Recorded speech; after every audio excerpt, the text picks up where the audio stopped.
April 11, 2011 marked a day in wrestling history nobody saw coming. The Rated R superstar Edge announcing his retirement. Edge had gone through multiple injuries since the no disqualification match with Eddie Guerrero, and in his own words, he was wrestling on borrowed time. Regardless of the WWE state, Edge's retirement brought a huge hit to the WWE star power. He was one of their biggest wrestlers in terms of tenure, accolades, and of course his talent.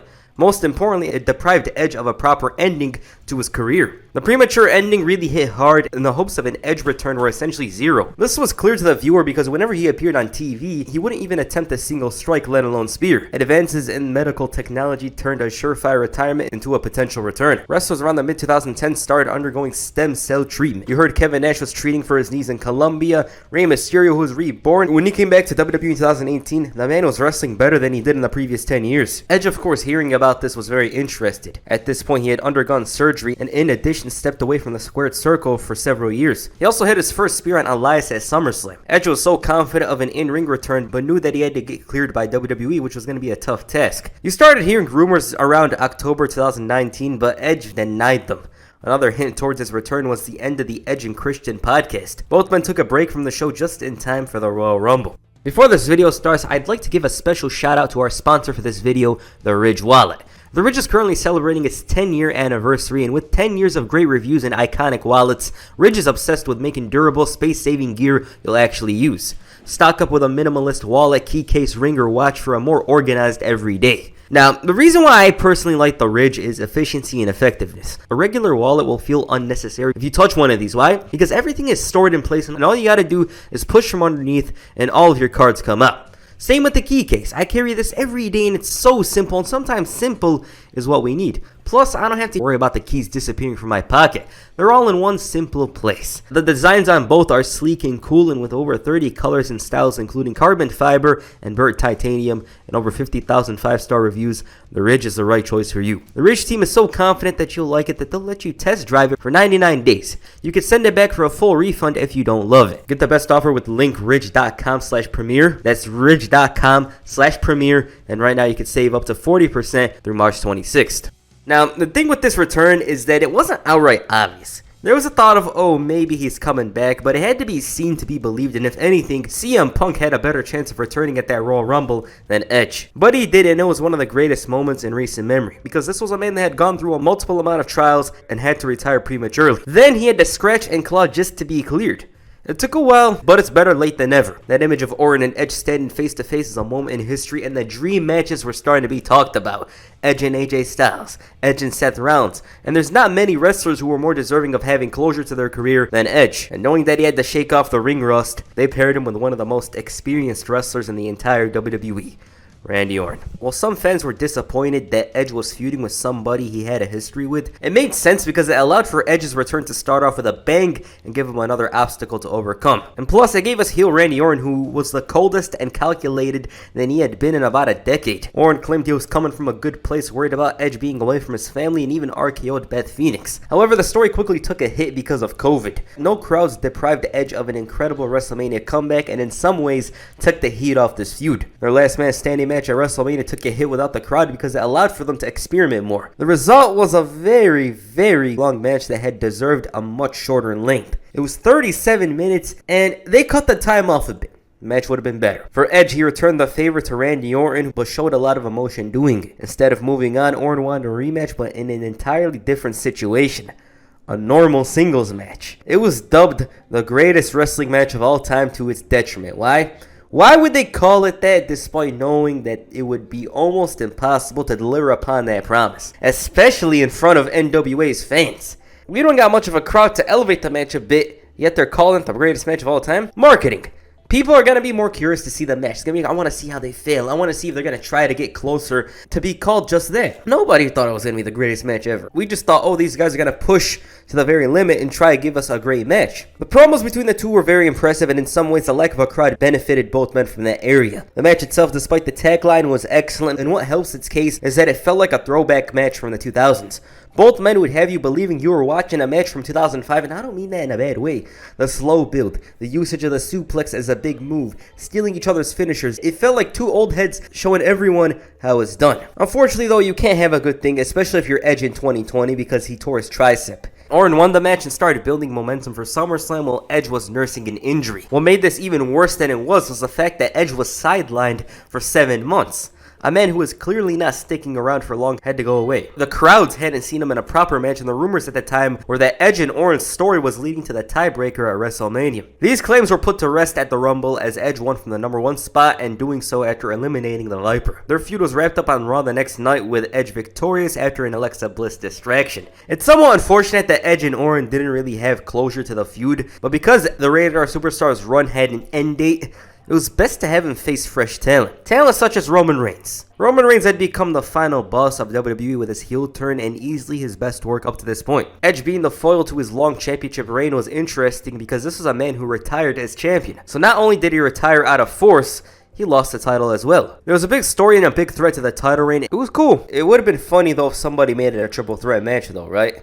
Oh wait, that actually happened. Daniel Bryan's inclusion was almost surprising. The reason why I'd say almost is because the vibe around him at the time was that he was going to be the one to challenge Roman. Some people didn't like this because the story should have been one-on-one, but personally speaking though, Bryan's inclusion made everyone toxic and selfish. He added another level of heat to the match and brought out the absolute best in Edge from a character standpoint. Like there was this one segment where Edge was on the verge of dying because of Bryan's inclusion in the match, which was quite funny. This man had the match result set in his mind, but then this GOAT comes in and puts that dream in jeopardy. The cards were aligned for Edge to claim the gold in my eyes, as at the time it was April 11th, 2021, 10 years to the day he retired, but WWE had already set in stone Roman's victory a month earlier. Great match though, it was the best WrestleMania match in years, and the image of Roman pinning both men at the same time made him look 99 overall. Now if I had it my way at the time, it would have been Edge victorious, but they saw things differently. I remember some of you in the comments were like, oh, Roman's run has been too long, and this was 2 years ago. Edge disappeared for a while, and again, I believe the feud with Bryan was in the cards, but he left, and instead, they did the match that was originally supposed to happen at WrestleMania. The question at this point is, when we look back on it, was there really a threat of Roman losing the title here? Somewhat. It wasn't excessive, though, and the reason why I say somewhat is because the crowds had just returned, and having Edge beat Roman during this time period would have been big and would have been a memorable moment. The match itself was solid, but hurts itself with the length, which again, it was over 30 minutes. It still brought a lot of excitement and opened the door to a Seth Rollins match. The Seth Rollins match to many was the most sought after feud because of their history. Rollins had threatened to destroy Edge's neck in 2014, and seeking retribution is naturally what Edge should have done after returning. Seth Rollins and Edge's feud had all the potential in the world, and with a reborn Seth Rollins, both men were desperate to make that expectation a reality. Edge's animosity towards Rollins brought his old brute self, and their trilogy of matches were incredible. Some of the best matches WWE had in 2021. This was the Edge we had been talking about, the man that brought more depth to his stories compared to the rest of the roster, and that old school intelligent mind in ring. And when paired with Seth Rollins, it was bound to succeed. Both men traded victories. Rollins invaded Edge's house, provoking him. The feud culminated inside Hell in a Cell, and unlike a bunch of feuds, this feud befit the match. Too much intensity and problems have to be resolved, and Hell in a Cell was where it would conclude. The match was the best from the trilogy and allowed for both men to move on, and this is where Edge's run takes a bit of a turn. This is where I personally started hearing questions surrounding his run, and the feud with The Miz was not that interesting. Their match at Day 1 went a bit too long, and there was this freshness about Beth Phoenix teaming up with him, but it felt like a, okay, what else do you got type situation, you know? It's like, oh, we want to look forward. And I'm just speaking for me personally because this was a big accomplishment for Edge to be able to wrestle with his wife, because this is something he didn't do during his original run. Enter AJ Styles. Styles establishing himself as an icon in the WWE was absolutely remarkable. His run coincided with Edge being away, but that was no problem here. And after the Rollins match, it was one of the most sought after dream matches for Edge. And while AJ wasn't young, it was a new story for Edge. However, he had to turn heel for this one. The expectation for this match was absolutely out of this world.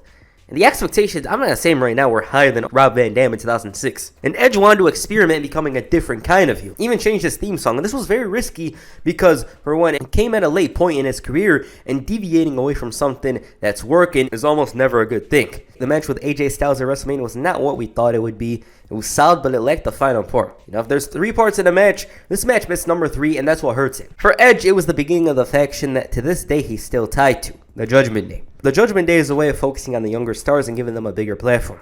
Damian Priest isn't young, but I hope you get the point. He's a fresh face. He's a new guy. He brought in Rhea Ripley as a member of the group, and of course Damian Priest. Then he had the rematch with AJ, which again was solid, even good, but just a little was missing from it.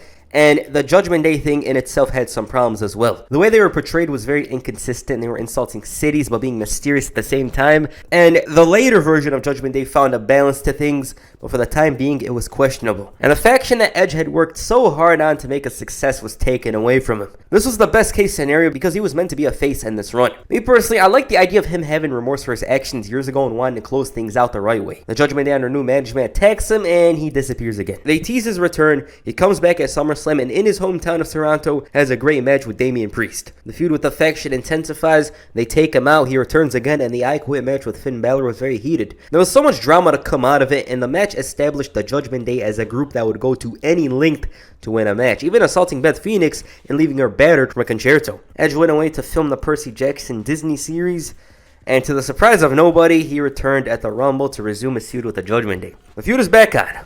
Beth returns, good tag team match at Elimination Chamber, and all that's left is the match at WrestleMania. Now, I'm personally cool with the feud. It's just something I feel could have been resolved a long time ago. The Balor and Edge match will probably be great, but the feud took a year out of Edge's run, which could have been used for many other feuds. I enjoyed the little thing he did with Austin Theory a couple of weeks ago, and we could have gotten more of that type of story with other talent like Kevin Owens, Sami Zayn, Drew McIntyre, Carmelo Hayes. There's a lot of options for talent Edge has never faced before. He's been around for 3 years, but it doesn't feel like they got the most out of the 3 years, in my personal opinion. Like, I'm not expecting him to be full-time. That's ridiculous. I think he's just a victim of timing. His first feud with Orton was deprived of a crowd. The Roman Reigns story of WWE had placed anybody else in that position, he would have been champion. The Rollins feud was excellent and delivered the way everyone expected it to. The AJ feud had expectations that were far beyond their capabilities, and sometimes talented wrestlers just don't work. And the feud with Balor has been going for too long. There's just not much urgency for Edge, who said that he's retiring this year. Maybe it's his choice, but it is what it is. He's going to retire on his own terms this time around, and it's definitely going to be sad, you know. Like, I personally like Edge around, but it's better to retire when you have something left rather than when you have nothing to give. So there's that. I hope we see more to come from this run because at times it doesn't feel like much has happened. Perhaps they could do some sort of like Ric Flair-esque storyline where he wins every match. The one he loses, he has to retire. I think that would be a good story. I saw someone suggest that, and I think that would be cool. So yeah. Alright, what you guys think of Edge's return run? Please comment down below, and that's the first video. Make sure you hit the execution on the like button, and perhaps a spear on the subscribe button. Peace. I'm out.